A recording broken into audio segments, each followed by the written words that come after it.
Vamos a presentar a nuestros invitados. A esta hora estamos con Alejandro Saco, representante de Foro Salud, y con Jesús Bonilla, expresidente de la Federación Médica Peruana. Ambos han sido invitados para tratar un poco acerca de los grandes retos, ahora que ya se aprobó además el presupuesto del 2017 para el sector salud.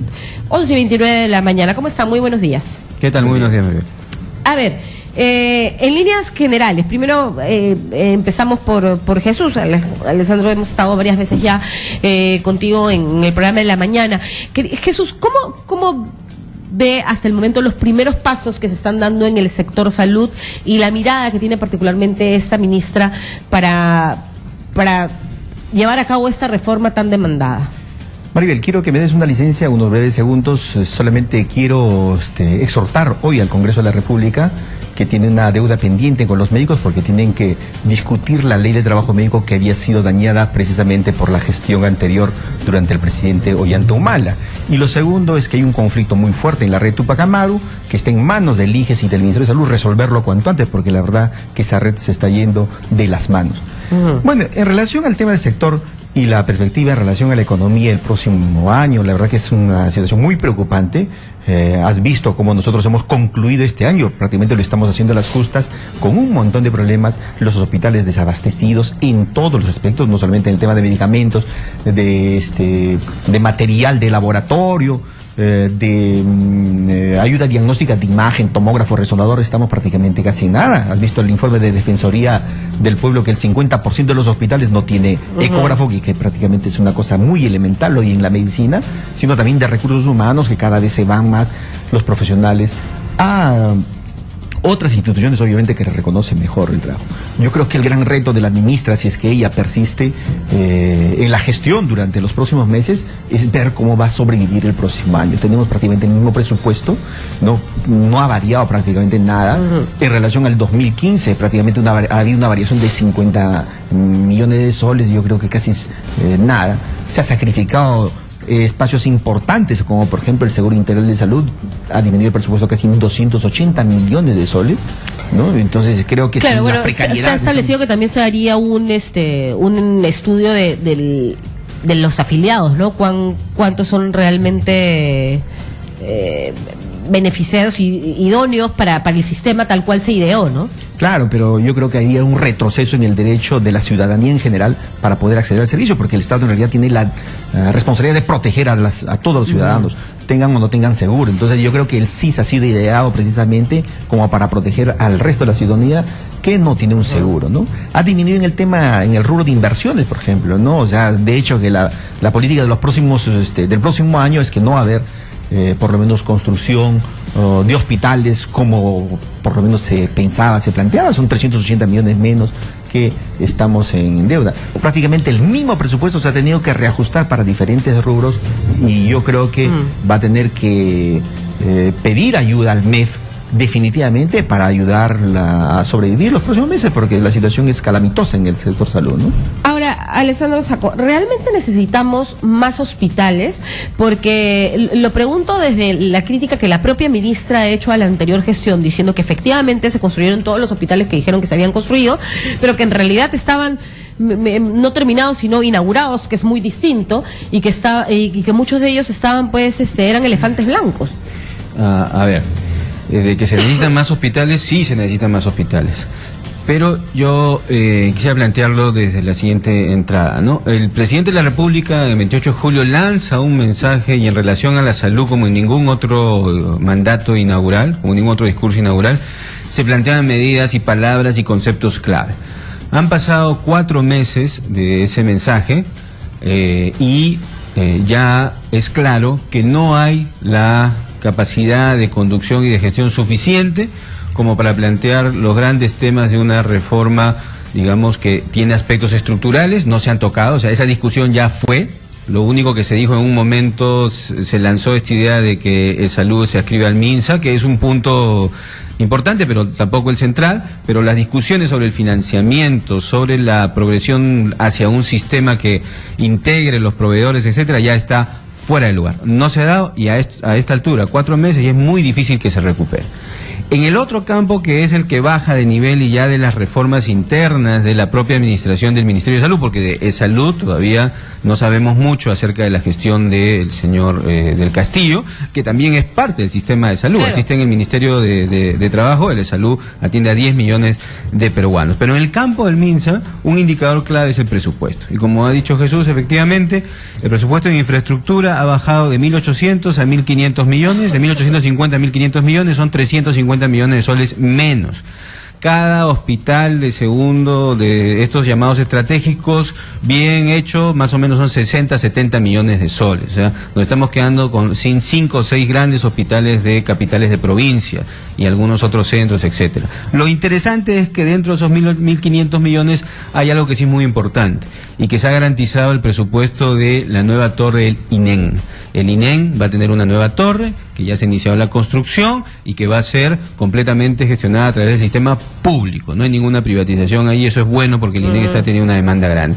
En medicamentos, por ejemplo, se mantiene un presupuesto inicial de 800 millones desde hace 5 años. A pesar de que hay más afiliados, a pesar de que hay más demanda, a pesar de que hay más hospitales, el presupuesto inicial se mantiene en el mismo monto, y en personal, en cambio, sí es el que se lleva del todo el presupuesto del MINSA, el 60% es el que se refiere a los pagos de los sueldos, incluidos los cash. Tenemos que ir al resumen de noticias, pero quisiera que por favor se queden acompañándome, porque me gustaría entrar en el detalle de cada uno de estos temas, el tema del desabastecimiento médico, cómo solucionarlo, por ejemplo, y el tema también del déficit de talento, del que se habla tanto. ¿Realmente hay déficit de talento de médicos especializados? ¿Es eso lo que requiere o se requiere médicos generales en estas instancias que se llaman de salud de primer nivel? Vamos al resumen de noticias y volvemos con más aquí en Éxitos. 11:40 de la mañana, 11:41 ya, usted está escuchando Radio Exitosa, 95.5 de la FM. Veníamos conversando con Alessandro Sacco, representante de Foro Salud, y Jesús Bonilla, expresidente de la Federación Médica Peruana, acerca de los grandes retos del sector salud y de las deficiencias y de la inacción, entiendo, que se habría demostrado en estos 4 meses. Alessandro nos decía que básicamente el tema del financiamiento ya no había sido dejado de lado, y el tema de la integración de todo el sistema, ¿no? Que es un tema que se ha demandado y del que se ha reflexionado incluso mucho desde la campaña electoral.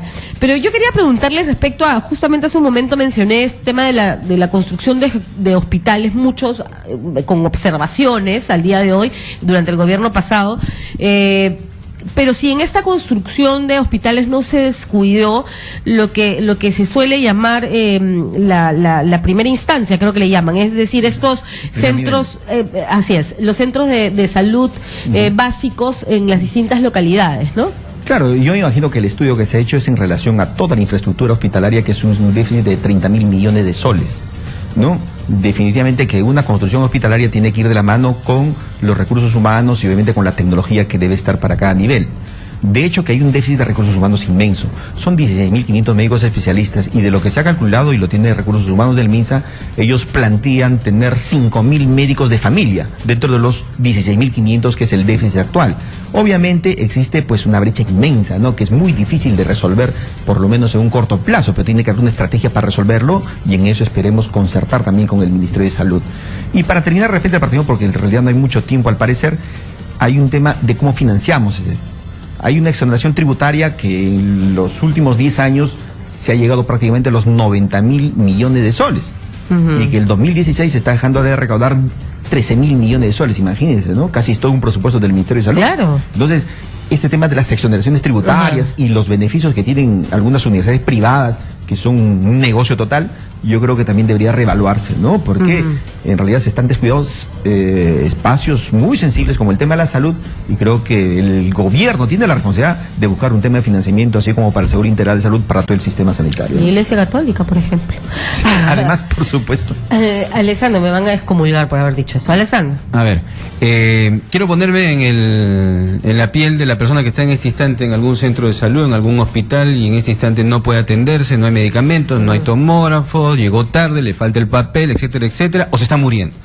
porque la gente en nuestros establecimientos de salud se muere, sea MINSA o sea de salud, y eso pasa todos los días. Si abres la línea y va a pasar eso. En ese contexto, dentro de lo que se puede hacer, digamos, sin grandes políticas, porque no se deban hacer, sino porque ya, desde mi punto de vista, esta gestión no las va a poder hacer y no tiene idea de cómo hacerlas, que es una comprobación objetiva, digamos, porque no hay ningún planteamiento de fondo. Si uno ve el acuerdo de la Comisión Intergubernamental de Salud producida hace 2 semanas, que es la reunión de todos los directores regionales de salud con el MINSA, es un calco y copia de la gestión anterior, básicamente con 1, 2 o 3 cosas. Pero ¿qué pueden hacer? Ordenar la manera en que se relaciona el financiamiento con el aparato prestador de salud. En un establecimiento, en un centro, llega la plata por el PPR, llega la plata por el SIS, llega la plata por programas estatales, etcétera. Y eso, a la hora que la persona, los funcionarios tienen que gestionar, genera una serie de enredos, porque todos les exigen una serie de comprobaciones, una serie de formatos, una serie de llenado de instrucciones, etcétera, etcétera. Eso es un asunto de gestión que no es una reforma estructural que lo pueden hacer. Lo otro es que el SIS también sincere la manera en que se relaciona con los establecimientos ahora que está en un proceso de reestructuración. Hay una comisión que tiene un plazo establecido y nadie sabe ahora, y esta es una invocación que le hacemos al señor Beteta, le hemos solicitado una reunión con las organizaciones de la sociedad civil para que nos explique que está trabajando la reforma del SIS y para que nosotros podamos hacerle llegar nuestras propuestas también. Le recalco la carta que hemos hecho llegar al señor Beteta, Edmundo Beteta, jefe del SIS, para que nos pueda dar una audiencia en el mejor de los ánimos para saber qué está pasando ahí. ¿Ese sinceramiento te refieres al sinceramiento en torno al diagnóstico de lo que han encontrado? Claro, o sea, ¿qué está pasando? ¿Cómo lo encontró? ¿Y qué piensa hacer? O sea, ¿cómo vamos a establecer unos buenos mecanismos de pago para que el dinero sea cada vez más efectivo? ¿Cómo vamos a financiar la incorporación de las personas que sí pueden contribuir de alguna manera, etcétera, etcétera, ¿no? Y hay asuntos, pues, que se queda el tiempo corto, pero que tienen que ver también con e-salud, por ejemplo. Ha salido un informe del Banco Mundial, y mira lo que dice el Banco Mundial. El Banco Mundial dice que el MINSA subsidia a e-salud por 800 millones de soles al año. Y e-salud, y nosotros como MINSA, el Estado no está en la capacidad de cobrarle esa plata. Claro. O sea, porque a veces pareciera que es al revés, que el salud financia, subsidia al MINSA. No, el MINSA es el que está subsidiando el salud, porque la gente de salud se va a atender al MINSA y en el MINSA los costos tienen un subsidio que existente, ¿no? Entonces, esas son las situaciones que se pueden hacer, se deben hacer, poniéndonos en los pies de los pacientes y que también estos aparatos que están malogrados en los establecimientos, ya se puso el densitometro que no quería Moreno. Moreno, yo no sé cómo el señor Moreno no tiene un juicio hasta ahora abierto.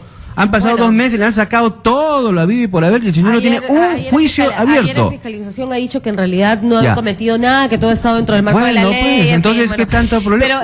Ni un juicio abierto tiene el señor Moreno, lo cual es llamar. Y que se arregle, por ejemplo, en la maternidad de Lima, no hay mamógrafos. Y así, vamos por centros, establecimientos de todo el país, porque hay negocios detrás de que los aparatos no funcionan, que benefician a malos profesionales de la salud. Lo dicho por Moreno, lo dicho por Moreno simplemente es sintomático de lo que ocurre y sigue ocurriendo con estos equipos que no se arreglan. ¿Dónde está alguien que ha caído por las corrupciones dentro del sistema de salud, dentro de los hospitales? No hay nadie. Otra vez ha sido solamente un espectáculo mediático, por favor. Esperemos que no. Muchísimas gracias. Lamentablemente estamos volando de tiempo, 5:47 de la mañana.